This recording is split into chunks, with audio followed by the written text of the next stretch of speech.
litigios, digamos, y el bloqueo de la agenda legislativa. Yo pienso que en todo caso debería llevarse adelante la agenda legislativa y pues si alguna planilla tiene los votos necesarios, pues entonces que se haga la decisión dentro del marco de la ley. Diputado, y en el marco de otra discusión importante, la del presupuesto, tomando en cuenta que los días van pasando y que es necesario conocer también detalles al respecto. Eso es algo que a mí realmente me preocupa, Ricardo. Se han hecho de parte de la Comisión de Finanzas Públicas y Moneda del Congreso de la República audiencias donde se han estado escuchando y ha estado saliendo en los medios de comunicación a diferentes sectores, pero con todo respeto, para mí eso es una pérdida de tiempo porque ya evidentemente las instituciones ya pasaron por un proceso de presentar sus planes operativos anuales ante la Dirección Técnica del Presupuesto de Finanzas Públicas. Estos ya lo remitieron a CGPLAN y en fin, ya el Ejecutivo presentó su proyecto de presupuesto y la discusión en todo caso en el Congreso de la República para mí debería ser, bueno, hasta dónde se va a ajustar y hasta dónde van a dar los ingresos y en todo caso, pues recordemos que el Ejecutivo presentó un proyecto de presupuesto de casi 80,000 millones de quetzales, cuando tendremos una recaudación probablemente entre 54 y 55,000 millones.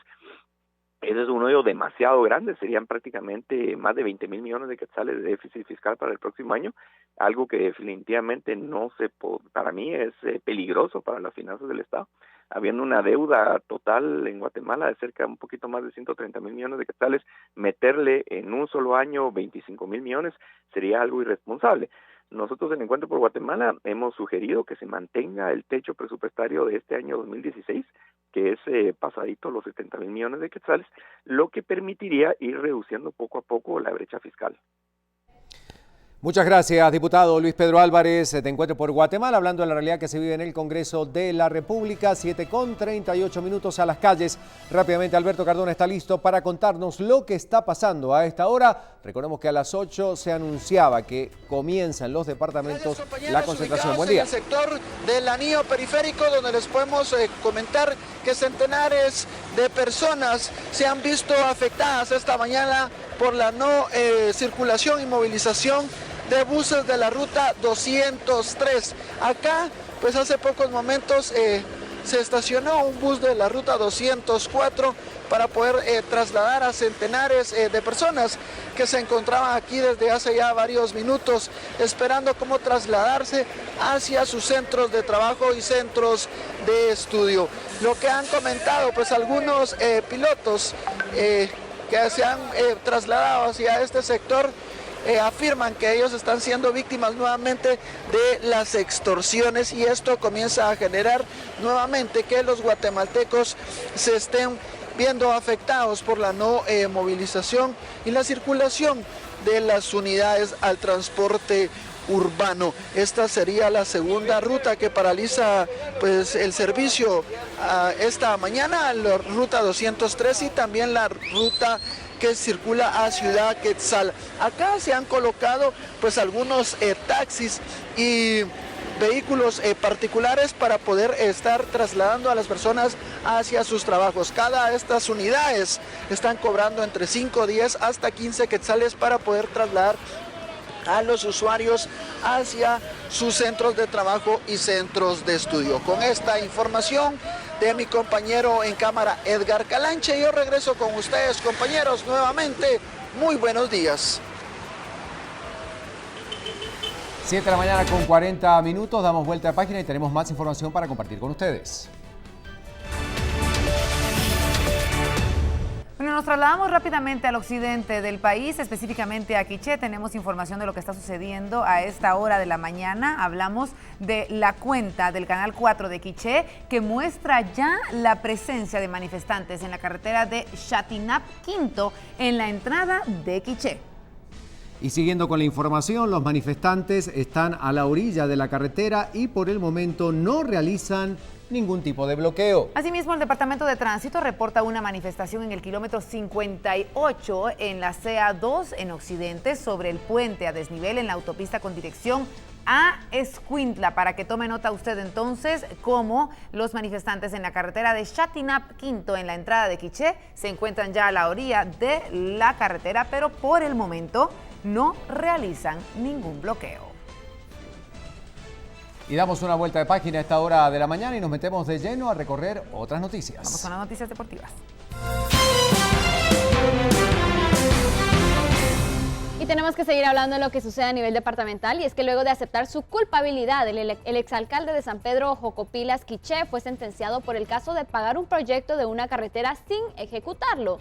El juez lo condenó por peculado en forma continuada y esta condena que se pagará en su casa.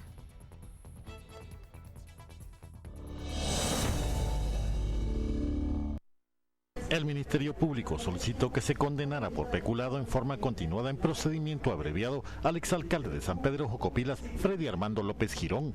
Tras aceptar la culpabilidad a través de su abogado defensor, el juez Fabián de León emitió su sentencia.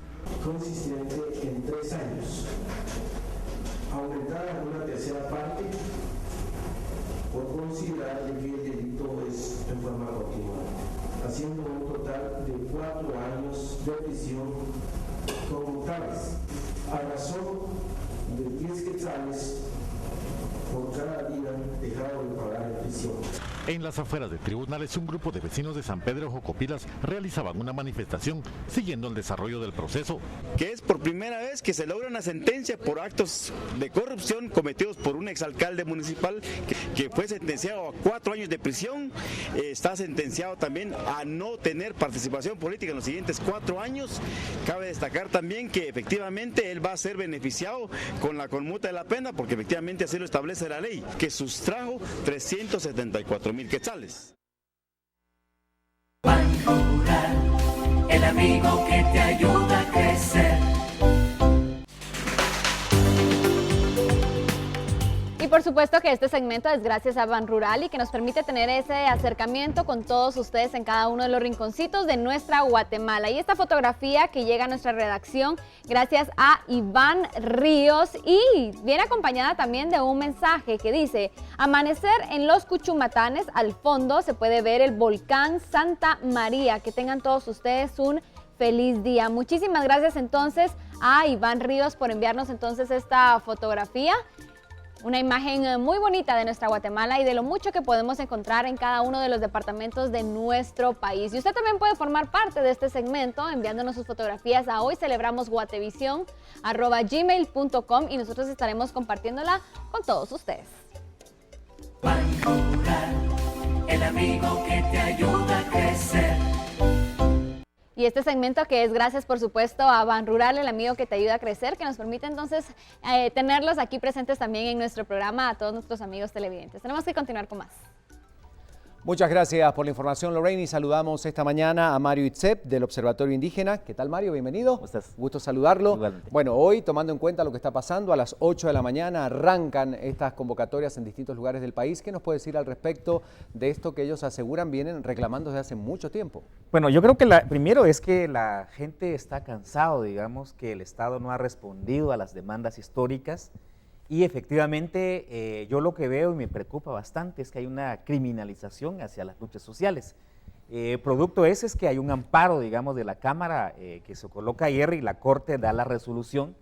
Y nosotros nos preocupamos porque en el sentido la población que está saliendo a manifestar en las calles no está bloqueando las carreteras, no van a bloquear, digamos, los puntos para que la población pueda transitar. Yo creo que el proceso aquí es una manifestación pacífica la que va a hacer la gente. Y es razonable, digamos, estas manifestaciones porque están exigiendo cuestiones, por ejemplo, que se debería derogar esta ley que tiene que ver con la alianza privada, porque efectivamente está beneficiando a una cúpula empresarial y no está beneficiando a los 17 millones de guatemaltecos que efectivamente debería funcionar un Estado que debe responder, digamos, a disminuir la pobreza en el país. Entonces creo que las manifestaciones hoy que Codeca y que mañana pues hay otras manifestaciones y que pueden haber otras, creo que son razonables, digamos, en la búsqueda de una salida al país. El problema es que no tenemos hoy en Guatemala la capacidad institucional, tanto los partidos políticos como el gobierno, para poder resolver estos problemas históricos como el sector empresarial igual. Bueno, esta vez se están exigiendo también la renuncia de autoridades, entre ellas del presidente de la República. O sea, hay muchas peticiones, pero estas son las más complejas, digamos, dentro de las que ya venían desde hace tiempo manifestando. Sí, el caso, la petición de la renuncia del presidente, yo creo que hay dos cuestiones. Una es que hay una debilidad de parte del gobierno en función de resolver los problemas estructurales del país, que no es problema de los 4 años de gobierno, sino son problemas históricos, digamos, del país, pero que se requiere, digamos, la voluntad política de un gobierno y la capacidad, digamos, de resolver. El gran problema que tenemos con el gobierno actual es que no hay un plan de gobierno, es decir, arrancó mal y sigue, digamos, con una debilidad en institucionalidad en el sentido de no responder a las demandas de la población. Y la segunda es que hay un alto de la población que ya no quiere corrupción, es decir, que aquí hay que frenar la corrupción. Y bueno, el gobierno se vuelve de nuevamente vinculado a la corrupción, como el caso de su hijo, de su hermano. Y yo creo que hay una petición de la población y hay un sentir de la Guatemala hoy, no a la corrupción. Ahora, si procede, digamos, la renuncia del presidente, yo sí creo que hay que insistir en ese sentido, que la Corte debe revisar la denuncia que se ha colocado contra el gobierno para quitar la inmunidad y que se vaya a investigar, digamos, el caso de la corrupción. Ahora, el asunto es que creo yo, lo más preocupante en este país es que no tenemos quien resuelva los problemas estructurales del país. Yo creo que ese es el tema que hay que revisar. ¿Cuál es el papel, digamos, del sector empresarial? Yo sí apunto de que hay que revisar una reforma económica, hay que revisar esa estructura de la economía del país, porque efectivamente los grandes problemas que tenemos en el país tienen que ver con una cúpula empresarial que decide en el país, que ha cooptado el Estado por muchos años y que ha tenido el control de los partidos políticos, y yo creo que hoy se debe revisar, y yo creo que el llamado que hay que hacer con el sector empresarial es que debe tener conciencia y además de eso reflexionar cuál es la Guatemala que tenemos que construir. Yo creo que vale la pena de revisar hoy por hoy, es que no podemos continuar así, es decir, no podemos criminalizar las luchas, pero tampoco podemos continuar de decir, bueno, aquí el problema son los indígenas, el problema son los campesinos. No, yo creo que el problema es de todos los guatemaltecos, el problema es de aquel que está estudiando, de aquel que no ha podido estudiar, el problema es del sector empresarial, el problema es del campesino. El asunto es que cómo tenemos que encontrar una salida a la crisis política y económica que vivimos en el país. Bueno, ¿qué podemos esperar hoy? Porque nuevamente se vuelve a manifestar, nuevamente se vuelven a plantear una lista de peticiones que ya es conocida por muchos sectores, sobre todo los que toman decisiones. ¿Habrá realmente avance en esto? ¿Seguirá siendo una protesta más que va a quedar justamente con una lista de peticiones que no se terminan de cumplir? Yo creo que las protestas están claras, que van a tomar los 20 puntos del país. Yo lo que veo es que no hay voluntad política del gobierno. La agenda legislativa está entrampada, es decir, los partidos políticos y los poderes están más preocupados quiénes van a tomar el control en el Congreso, y la reacción del sector empresarial me parece a mí que es una manifestación que va a quedar como siempre lo que ha sucedido. Yo no veo, digamos, la posibilidad que el gobierno pudiera atender. Lo sano sería es que el gobierno pudiera instalar una mesa de diálogo, pero esas mesas que van a funcionar de ir resolviendo, digamos, ¿no?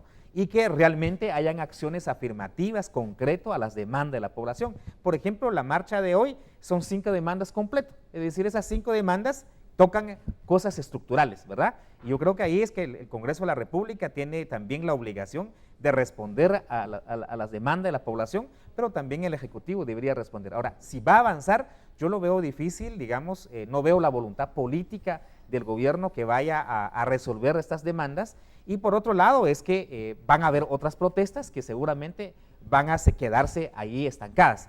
La preocupación es, si no se resuelven estas demandas, va a haber un momento en donde puede llegarse a incrementarse las manifestaciones, donde pudieran haber alianzas con otros movimientos, y eso sí, sí puede, digamos, estallar el país, porque se nota, digamos, que hay otras agrupaciones que saldrían aquí entre 10, 15 días, ¿verdad? Con el tema del agua, el tema del territorio, la Universidad de San Carlos que está pidiendo la reforma institucional, los transportistas, el tema de salud, el tema de educación, es decir, hay escuelas hoy que están pues ya abandonadas, y entonces sí van a haber, digamos, como brotes de manifestaciones, y estas, si no el gobierno no busca una salida a cualquier demanda, lo que va a ocurrir es que va a haber un momento en que se va a estallar.